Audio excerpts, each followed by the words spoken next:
Olá, estudantes da terceira série. Estamos aqui para um encontro em geografia e o enfoque hoje é específico no país Japão e na perspectiva de como o Japão está relacionado com a Segunda Guerra Mundial e a sua reestruturação pós-Segunda Guerra Mundial, que teve um avanço esplêndido em termos econômicos e culturais no sentido de diversificação com o mundo.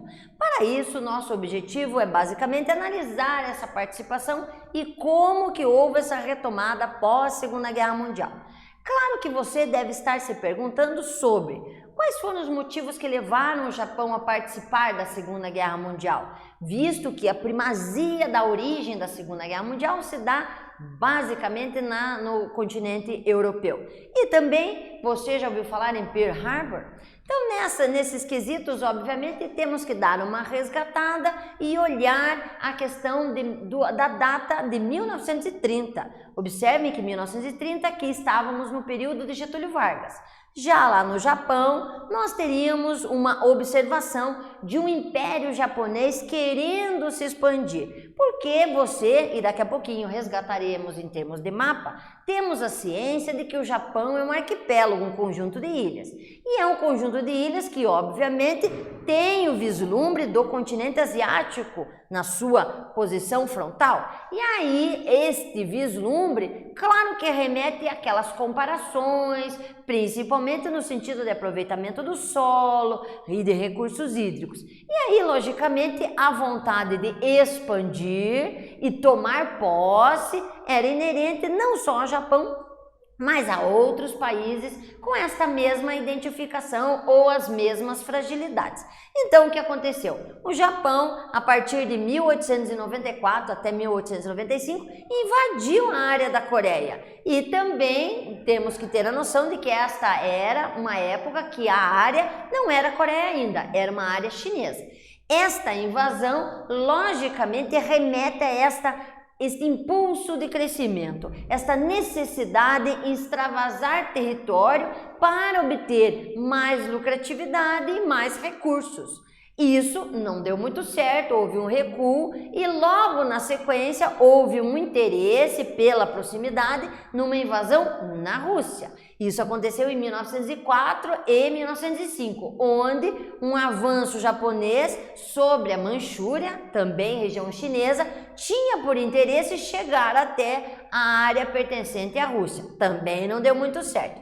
Já em 1937 até 1945, outras áreas foram invadidas, mas observe, aqui já encaixa direitinho ao período que remete à Segunda Guerra Mundial. Então, esta intenção de extravasar território, essa intenção de expandir domínio, essa intenção de ampliar o Império Japonês, fez com que ele literalmente se encaixasse nas tendências que alguns países, Alemanha e Itália, também estabeleciam na Europa. E aí foi meio que natural um acordo entre eles. Só que, logicamente, isso não foi feito de imediato. Isso foi acontecendo gradualmente através de conversações, que aqui estabelecem no texto quando você encontra a palavra eixo, que então era a comunicação e a união entre Alemanha, Itália e Japão.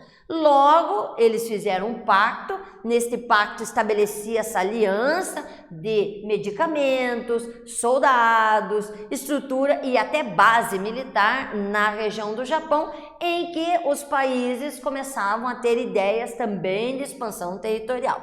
E isso teria que ser deflagrado com uma entrada.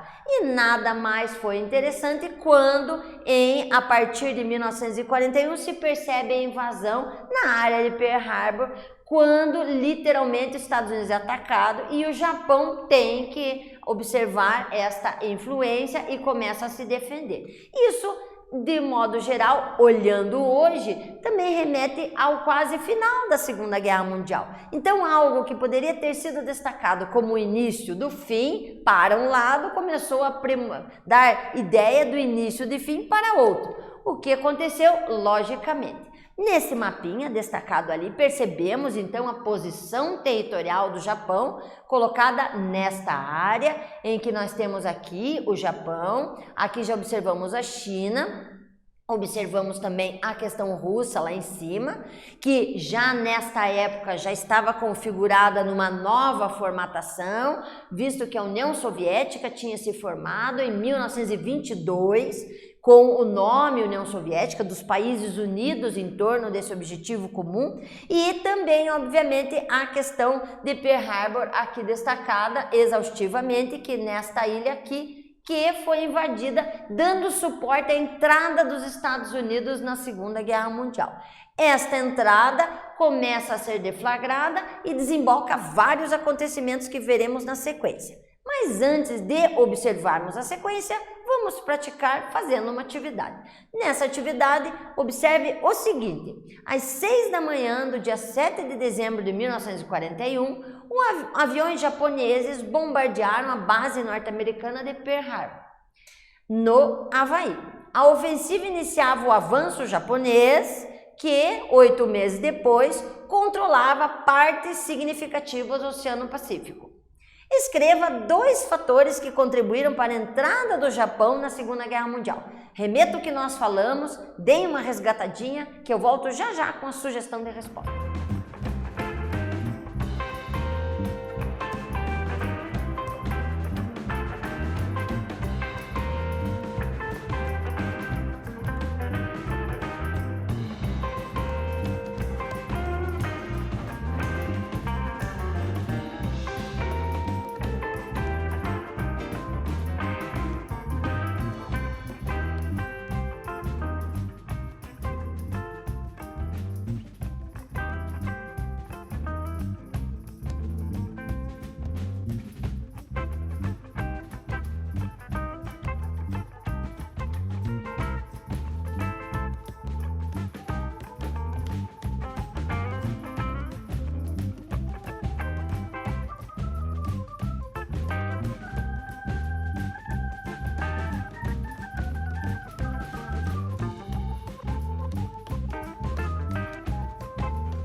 Como sempre comento, não precisa, obviamente, copiar a sugestão de resposta, faça da sua metodologia.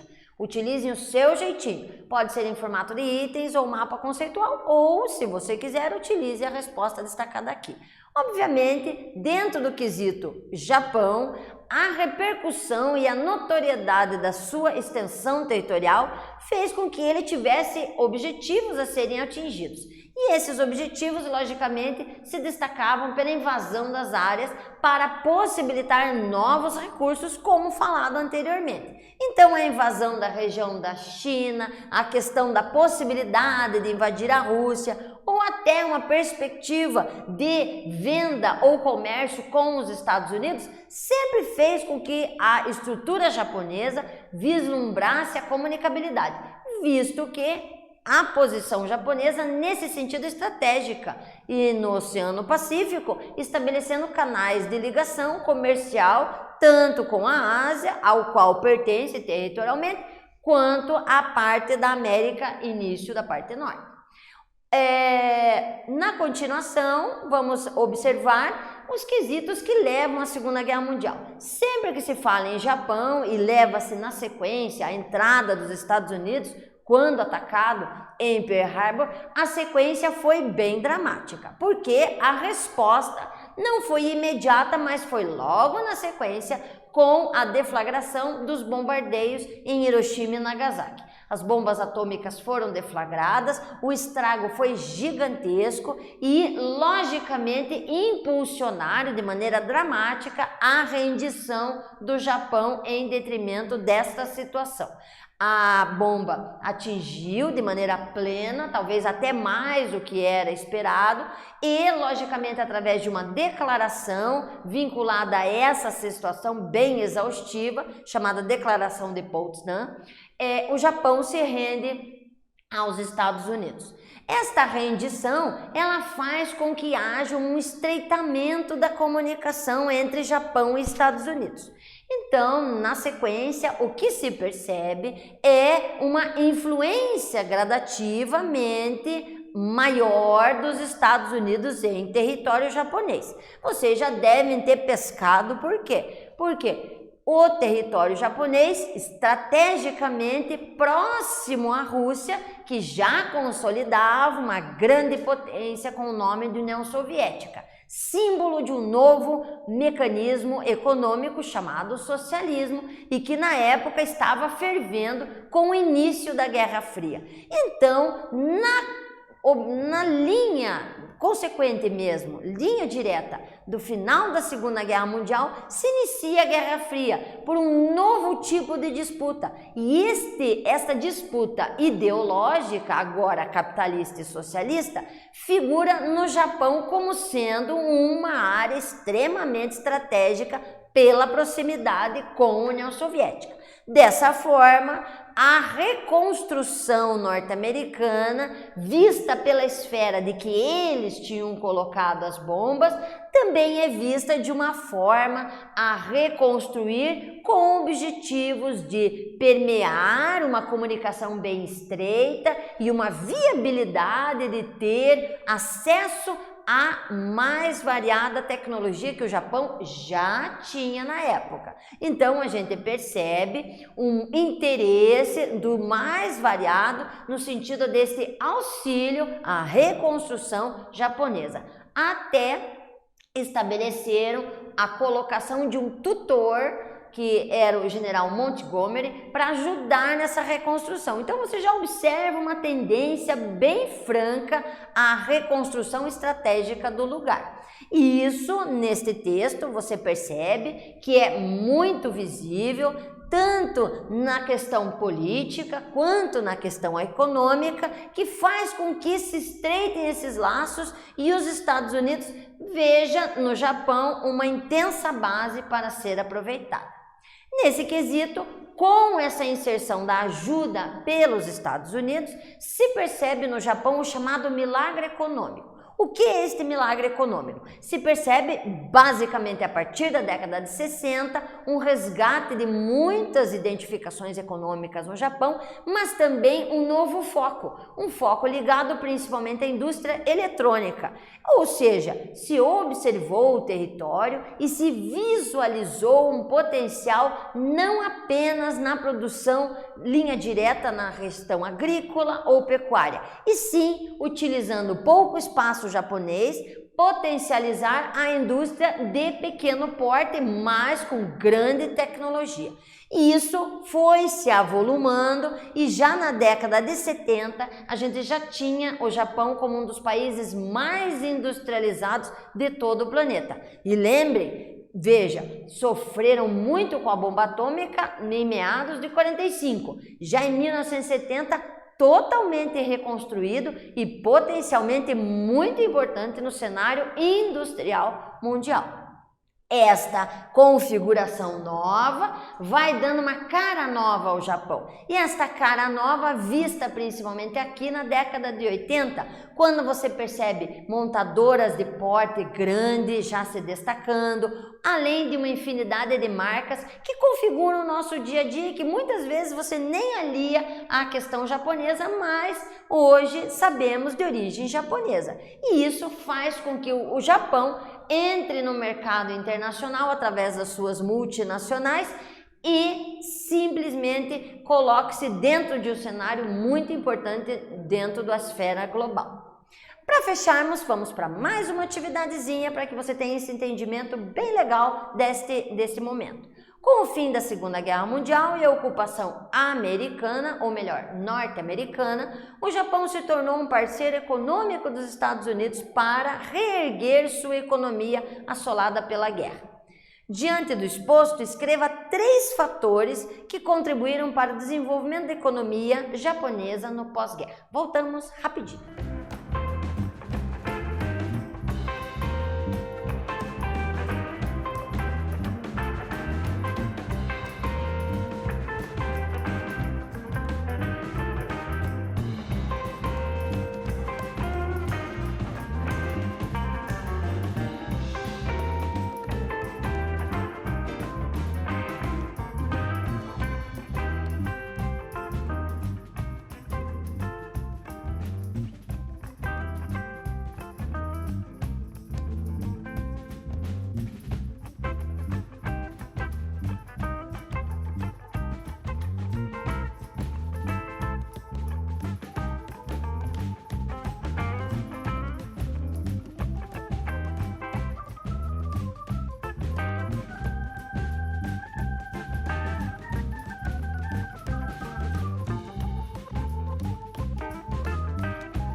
Então, vamos verificar a resposta novamente reiterando que não há necessidade de uma cópia, e sim de um aprofundamento.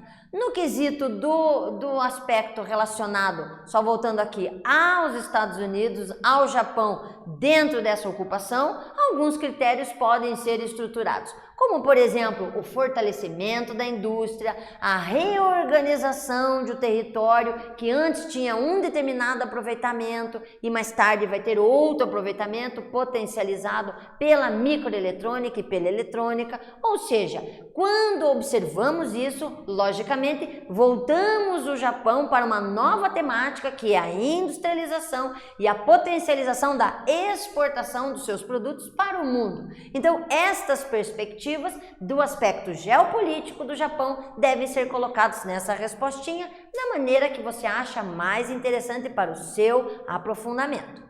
Claro que na continuação também observamos um declínio econômico, nem tudo são flores. Então este milagre, ele deu origem, só que temos que perceber que os países, à medida que vamos entrando no século XX, estão cada vez mais comunicáveis. E essa comunicação estreitou laços e potencializou o comércio, ótimo, mas também potencializou a fluidez dos problemas. Então, quando olhamos a questão japonesa, não é diferente. Tivemos essa reestruturação, essa ascensão, este milagre possibilitado. Mas, já na década de 90, a comunicação, principalmente vinculada a esse mecanismo de exportação, unido ao envelhecimento da população, que tem o seu lado bom, afinal de contas estamos vivendo mais, mas também temos que olhar pelo lado da mão de obra, apresentou um problema, além da concorrência com países vizinhos e grupos vizinhos, no caso tigres asiáticos, que estabeleceram concorrência. Isso tudo, lógico, fez com que o Japão entrasse num momento de crise, que fundamentalmente apresentou também uma defasagem no sistema bancário, uma desvalorização da moeda, entre outros problemas. Ou seja, também se coloca dentro do cenário mundial acessível ao problema. Da mesma forma que era acessível à solução, também acessível ao problema. São duas vias com a mesma fluidez. Isso, logicamente, vem sendo estruturado como todos os países fazem, com novas formatações de comércio, nova organização do sistema monetário, otimização da mão de obra, melhoria educacional, ou seja, cada país tem seu jeitinho de ir se estruturando dentro dessas temáticas. Claro que hoje temos algumas características a salientar. Uma intensa produção siderúrgica e metalúrgica, no aço principalmente, uma produção naval sempre fortíssima, além de que muita infraestrutura. Então vemos muitos portos, rodovias, hidrovias e a questão da geração de energia de uma maneira muito inteligente e muito bem estruturada em todo o território japonês. Além de, lógico, observarmos o seu elevado poder de consumo, que faz com que haja circulação de todo o sistema comercial japonês. E isso também é aliado ao problema de que temos também uma necessidade grande de matéria-prima, que no Japão é carente. Então, observamos novamente aquele meio termo que temos uma solução, mas também temos o problema. E que, logicamente, recursos minerais em pequena quantidade se apresentam e tornam carente a necessidade de importação. Então, é aquele vai e vem, exportação e importação. Exporto o que produzo e importo o que preciso.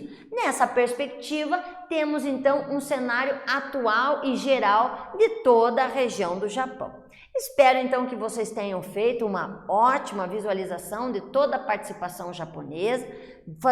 Fizemos um resgate de toda a estruturação durante a Segunda Guerra Mundial e o pós-Segunda Guerra e fizemos um levantamento dos prós e contras que se apresentam hoje na situação do século XXI, para que você tenha noção de como estão correndo as coisas no cenário do território japonês. Espero que vocês tenham gostado e até um próximo encontro.